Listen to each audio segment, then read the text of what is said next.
One of the things that I identified that was so important for me was that so many young voters were not necessarily engaged. A lot of folks voted in 2020 in the presidential election, but in the off years in 2021, where there were a lot of gubernatorial and municipal elections happening across the country, we saw that votes fell off.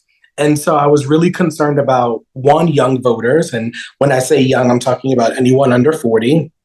And then more specifically, in my hometown, specifically in the Bronx, we are a Latino majority county. And so most of our young people, our voter base, are mostly people of color. And so I saw a lot of other youth organizations that existed, but they were not necessarily focused on youth of color. And so I thought this was just such a unique opportunity because, again, running for office during COVID, it was also the first time that New York City ever did ranked choice voting. And so this was a new system that we implemented very much for the first time.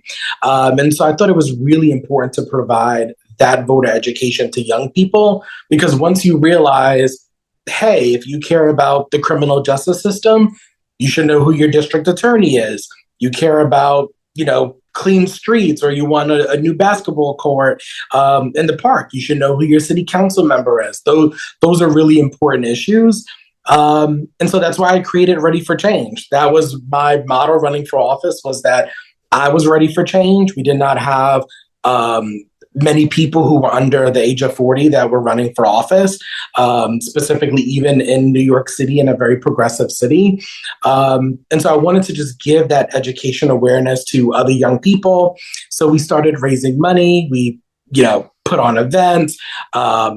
We were, technically nonpartisan. So would go to different nonprofits and to talk about, one, what the process of certain elections were. There were so many young people, which I'm sure you and many of your viewers can relate to.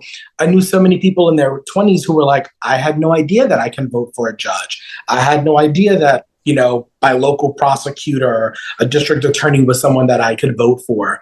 And I thought it was so important because, again, we focus so much on the big elections. We focus on the presidential, which is very important, but also the other elections down ballot, those are equally as important, because those are the ones that you really see the direct impact and result in your life. And so Ready for Change became a labor of love, and I'm really excited that it's lasted this long and we were able to contact so many young people.